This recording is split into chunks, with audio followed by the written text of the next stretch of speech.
रार the mentor के news room live से मैं लाइव हूं। जय हिंद। रार द मेंटर के न्यूज रूम से मैं लाइव हूं। दूसरा टेस्ट चल रहा है।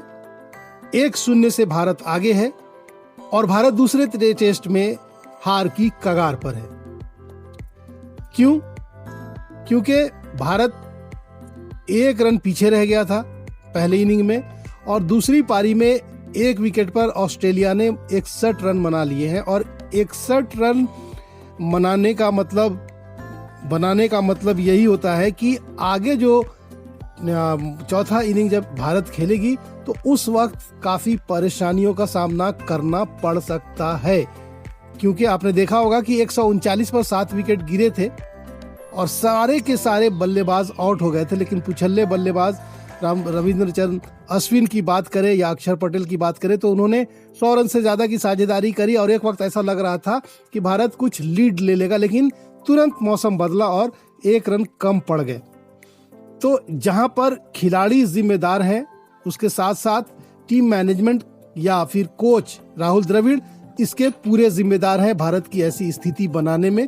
क्योंकि भारत अब भाग्य के सहारे ही इस मैच को बचा पाए या जीत पाए। ऑस्ट्रेलिया अगर 100 रन 150 रन के अंदर ऑल आउट हो जाती है तो भारत का जो चांस है वो कुछ बनेगा, वरना अगर 200-250 रन अगर ऑस्ट्रेलिया ने कर लिया तो फिर भारत के लिए बहुत मुश्किल हो जाएगा, जो कि कोई भी हिंदुस्तानी इस बात को नहीं चाहेगा। लेकिन ऐसी स्थिति बनी क्यों, ये हम आपको बताएंगे। लेकिन पहले बता दें कि पहली इनिंग में भारत ने किस तरह से खेला। तो Rohit Sharma 32 run, KL Rahul 17 run, Pujara जो 100वां टेस्ट खेल रहे हैं वो मात्र 7 बॉल खेल के ही 0 पे आउट हो गए। विराट कोहली ने कुछ अच्छे हाथ दिखाए लेकिन उनसे लंबे उम्मीद की पारी थी और क्योंकि वो दिल्ली उनका होम ग्राउंड है कोटला, उसमें उनसे काफ़ी उम्मीदें थी कि वो कुछ करेंगे। वैसे तो पुजारा से भी उम्मीद थी कि पुजारा 100वें टेस्ट में कुछ ऐसा करेंगे जो कि यादगार होगा, तो वो तो हो नहीं पाया। लेकिन कोहली से बहुत सारी उम्मीदें लोग बना के बैठे थे और ऐसे वक्त की मांग भी थी कि कोहली सेंचुरी यहाँ पर करे, और अगर कोहली सेंचुरी कर देते तो आज ये स्थिति भारत की नहीं होती।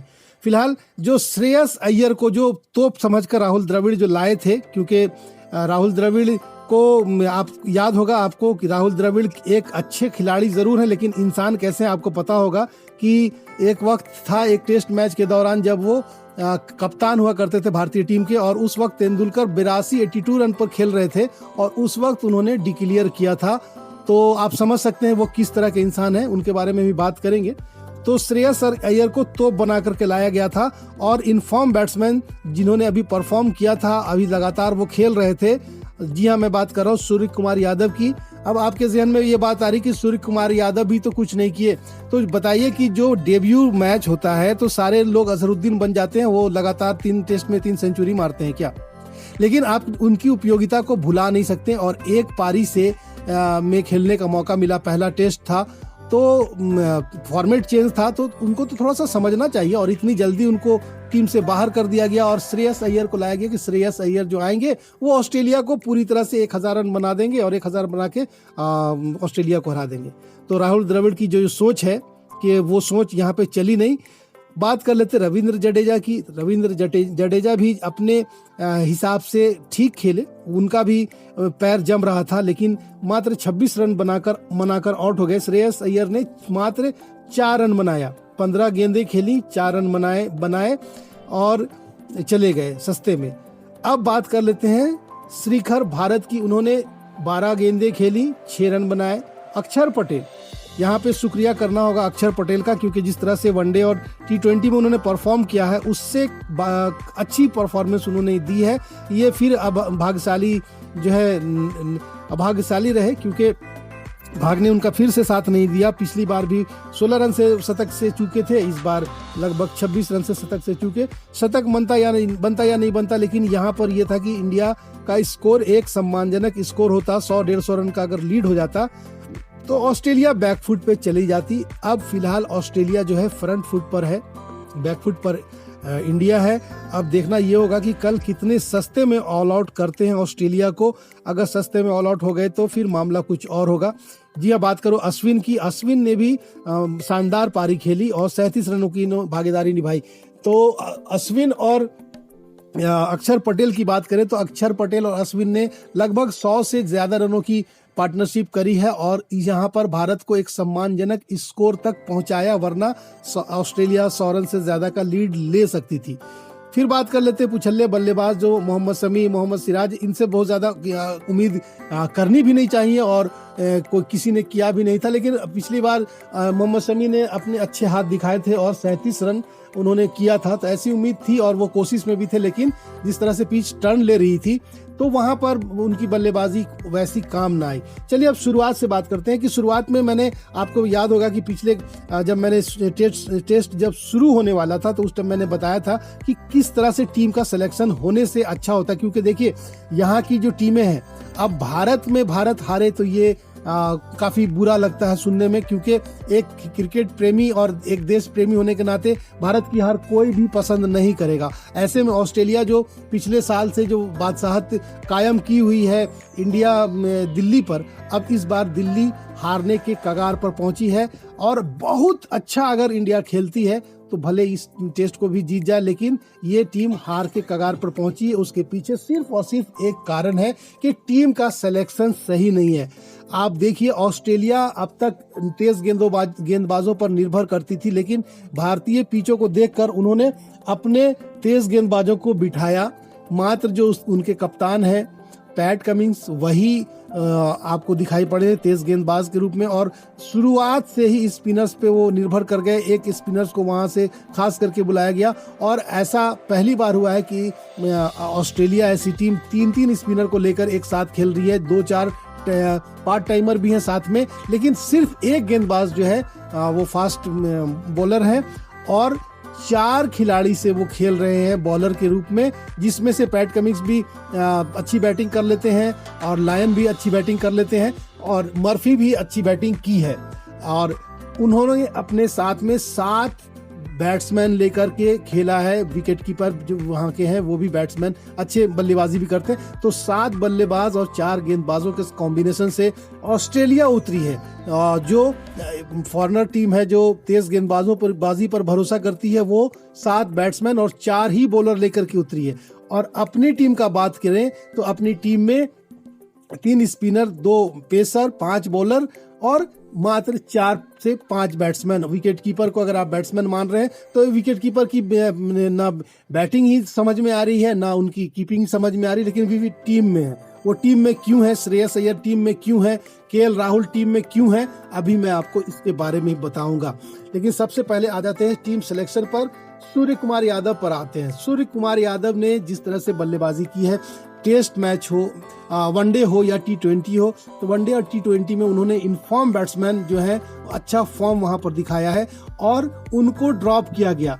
एक चीज समझ में आती, अगर इनके जगह पर आप शुभमन गिल को खिला देते तो लगता कि भाई शुभमन गिल एक बहुत अच्छे कॉपी बुक स्टाइल बैट्समैन है और टेस्ट में भी वो अच्छा करेंगे, क्योंकि टेस्ट मैच उनका पहले से भी खेला हुआ है और जिस तरह की अभी फॉर्म में थे तो वो काफी फायदा कर सकते थे। लेकिन यहाँ पर केएल राहुल को हटाने की जहमत कोच को नहीं हुई।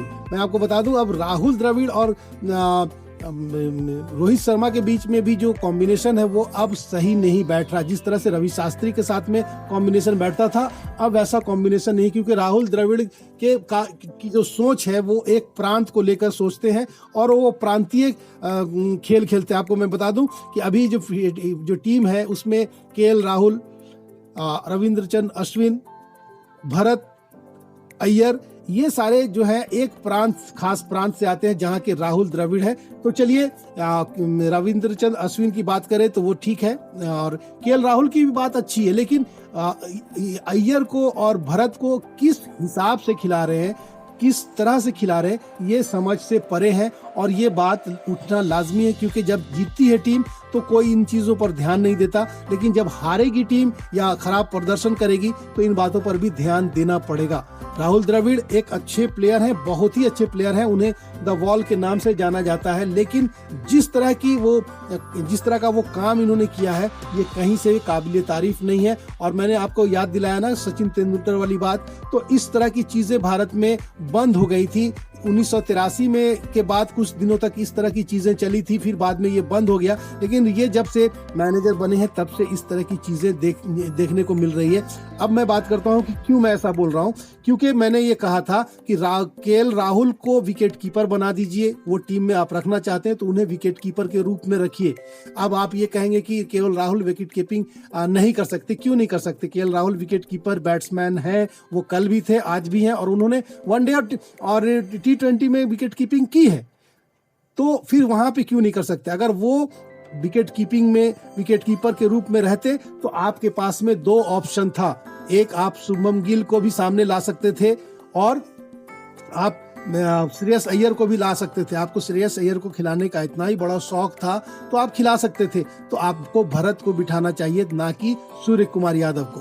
तो यहाँ पे जो टीम का सिलेक्शन है, टीम का सिलेक्शन ही सही नहीं हुआ, और इस कारण से आज टीम इंडिया की हालत ऐसी हो गई है कि वो दिल्ली जैसे मैदान पर और इतने अच्छे स्पिनर्स के रहते हुए भी आज फ्रंट सीट पर या ड्राइविंग सीट पे इंडिया नहीं है। इंडिया अब 30% पर आ गई है विनिंग पोजीशन में। 30% जो कि टेस्ट मैच की शुरुआत होने के साथ 80-20 का मामला था, टॉस हारने के बाद 60-40 का मामला हो गया, लेकिन अब जो है 61 इन 12 ओवर्स, 12 ओवर में मात्र 61 रन उन्होंने बना दिए हैं। और आपको याद होगा, आपने टेस्ट मैच देखा होगा तो आपको समझ में आता होगा कि किस तरह से एक एक रन के लिए लोगों को तरसना पड़ रहा था, और ये 61 रन काफी भारी पड़ेगा इंडिया को जब वो चौथी इनिंग खेलने आएगी।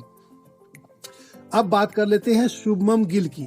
शुभमन गिल ने जिस तरह का फॉर्म दिखाया वनडे में और T20 में, और उनके जो शॉट सिलेक्शन थे, जिस तरह से वो खेल रहे थे, टेस्ट मैच के लिए वो सबसे सटीक प्लेयर थे। उनका सिलेक्शन होना चाहिए था केएल राहुल की जगह। और केएल राहुल को अगर आप नहीं हटाना चाहते थे टीम से तो उन्हें बल्लेबाजी के साथ साथ विकेट कीपिंग का रोल देना था। और अगर आप उससे अच्छे विकेट कीपर को ले आते, जिस तरह से आपने भरत को लाया, वो भी एक खास प्रांत से आते हैं, और उस प्रांत के लोगों को 4-4, 5-5 लोगों को टीम में रखा जाएगा 11 प्लेयर्स में, तो ये कहीं पर से भी सही नहीं है देश के लिए, क्योंकि यहाँ पर इंडिया खेल रहा है, ना कि कोई प्रांत खेल रहा है। तो राहुल द्रविड़ जी से ये निवेदन है कि जो अगला जो टेस्ट होगा उसमें इन बातों का जरूर ध्यान रखें, क्योंकि आप प्रांतीय टीम नहीं खेल रही है, इंडियन टीम खेल रही है, और जो लोग बैठे हैं देखने के लिए तो वो इंडियन टीम को समझकर देख रहे हैं। ऐसे में आपको इंडियन प्लेयर्स बहुत सारे हैं, आपने जो बिठा रखा है अपने बेंच पर, उन्हें खिलाइए, क्योंकि टीम यहाँ पर देशवासी जो है वो टीम को देखना चाहते हैं जीतते हुए, हारते हुए नहीं। शुभमन गिल का खेलना जरूरी था। चलिए अब बात कर लेते हैं, सीधी सी बात है कि आप केएस भरत की बात करते हैं। केएस भरत की बैटिंग भी देखी गई 2 टेस्ट मैचों के अंदर, और उनकी जो कीपिंग है वो भी देखी गई।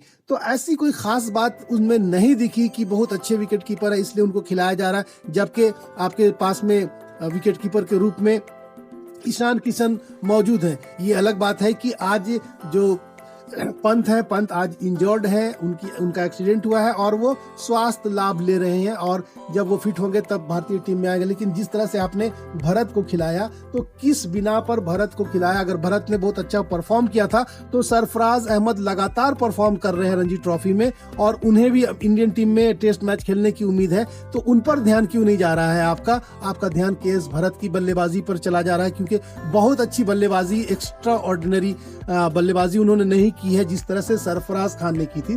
तो सरफराज खान को आपको इस तरह का, अगर रणजी ट्रॉफी ही सिलेक्शन का पैमाना है तो रणजी ट्रॉफी के हिसाब से सरफराज अहमद को आपको लाना चाहिए था। जिस तरह से उन्होंने लगातार सेंचुरियां बनानी शुरू करी हैं और अच्छी बल्लेबाजी कर रहे हैं, और टेस्ट मैच की बात है तो आपको उन पर ध्यान देना था, क्योंकि वो एक अच्छे बल्लेबाज भी हैं। खैर छोड़िए वो बात, अब आ जाते हैं, मामला यहाँ पर यह है कि आप इतना जो स्कोर हुआ है, इतने जो स्कोर ऑस्ट्रेलिया की टीम ने मना लिए हैं 261 रन जो पहली पारी में, तो पहली पारी में आपने देखा होगा कि वो भी बैकफुट पर थे, लेकिन जितने भी स्कोर हुए हैं प्लानिंग के तहत बॉलिंग गेंदबाजी नहीं हुई है, क्योंकि आपको ऑफ स्टंप और ऑफ स्टंप के बाहर बॉल को खिलाना है, लेकिन आपने जो भी गेंद लेग स्टंप और लेग स्टंप के बाहर खिलाने की कोशिश की उस पे चौका उन्होंने जड़ा है। इस तरह की, इसलिए इतना स्कोर हुआ है। और जिस वक्त बॉलिंग करते हैं हमारे पास रविंद्र अश्विन, रविंद्र जडेजा और अक्षर पटेल जैसे गेंदबाज, सभी तो नहीं लेकिन लायन, जो वहाँ के लायन जो हैं जिस तरह की गेंदबाजी कर रहे हैं, मर्फी कर रहे हैं, और अभी एक नए जो बॉलर आए हैं कुलेमन, वो जो बॉलिंग कर रहे हैं, उनकी गेंदबाजी देखकर लग रहा है कि वो एकदम सटीक निशाना जो लगा कर रखा है of side the off stump पर बॉलिंग करने की, वही कर रहे हैं। मिडिल स्टंप पर अगर बॉल गिरती है तो वो ऑफ की तरफ बाहर निकलती है। हमारे गेंदबाज बॉलिंग कर रहे हैं तो वो लेग स्टंप पर गिरती है, लेग स्टंप से और बाहर जाती है, वो ग्लांस करते हैं, फ्लिक करते हैं, 4 रन के लिए चली जाती। तो बॉलिंग का भी कहीं ना कहीं से जो डिपार्टमेंट है, जो बॉलिंग कोच है, उनको इन चीज़ों पर ध्यान देना चाहिए कि आपको बॉलिंग जो है किस तरह की बॉलिंग करनी है। अगर आप इसको अभी भी हाथ से कुछ बाहर नहीं गया है, अगर आप चाहे तो अभी भी इसमें सुधार ला सकते हैं। और अगर बॉलिंग में का जो अटैक है उसमें सुधार नहीं लाते हैं तो ऑस्ट्रेलिया अगर 250 रन और मार देती है कल, 300 रन से ज्यादा अगर हो गए तो इंडिया फिर हार के कगार पर चला जाएगा। वैसे मैं फिर से आपको बता दूं कि चौथी इनिंग जब इंडिया बैटिंग के लिए उतरेगी उस वक्त पिच और टूट जाएगी, और टूटने के बाद में फिर बल्लेबाजी करना वहां पर काफी मुश्किल होगा। और ऐसे में आपने अपने बल्लेबाजी कर्म को देख लीजिए कि अगर पुछल्ले बल्लेबाज जो स्पिनर की हैसियत से टीम में खेल रहे हैं, उन्होंने 100 से ज्यादा रन बनाए हैं, और नहीं तो 100 रन अगर माइनस कर दे तो मात्र 160 रन आपके खाते में, 140 रन 130 रन आपके खाते में रहेंगे, जहां पर आपके 5-6 बल्लेबाज मिलकर बनाए हैं। तो ऐसे में अब टीम मैनेजमेंट को यहाँ पर ध्यान देना होगा कि अगर टीम को जिताना है, हार से बचना है, तो कल का जो दिन होगा, कल का तीसरा दिन है, और तीसरे दिन आपको अपनी गेंदबाजी पर ध्यान देना होगा। और गेंदबाजी जो है वो एक मतलब उसको इस तरह से करना होगा कि आप उन बल्लेबाज जो हैं वो आउट हो, वो रन स्कोर ना कर सके। जिस तरह से टेस डेविस को जो उतारा गया, तो टेरिस वो काफी खुले हुए बल्लेबाज हैं, और ट्रेविस हेड चोट लगने के बाद में डेविड वार्नर जो है ओपनिंग करने नहीं आए, और यहाँ पर ट्रेविस हेड बल्लेबाजी के लिए आए और मात्र 39 गेंदों में 40 रन उन्होंने लगा दिया है। तो उसने अपनी ये जाहिर कर दी है कि मुझे करना क्या है। 40 गेंदों में 39 रन उन्होंने टेस्ट में लगाया, मात्र 12 ओवर में 61 रन 1 विकेट पर। तो यहाँ से जब खेलना शुरू करेगी, और इसके दोनों जो टॉप बैट्समैन हैं, लेबुसेंग वो भी खेल रहे हैं, और इसके साथ में ट्रेविस हेड, अगर इनको जल्दी में लंच से पहले इन दोनों को अगर आउट नहीं किया गया और रनों पर अंकुश नहीं लगाया गया, तो तीसरा और चौथा दिन जो है तो काफी भारत के लिए निराशाजनक हो जाएगा। यहाँ पर टीम मैनेजमेंट को और कप्तान को समझना होगा, और एक टारगेट के तहत बॉलिंग करनी होगी, और उसी टारगेट को अचीव करना होगा। उनको जल्दी आउट करना होगा, और रनों पर अंकुश लगाकर 150 के लगभग में या 200 के अंदर में ऑल आउट करना पड़ेगा, कि चौथी इनिंग में 200 रन बनाना काफी मुश्किल हो सकता है।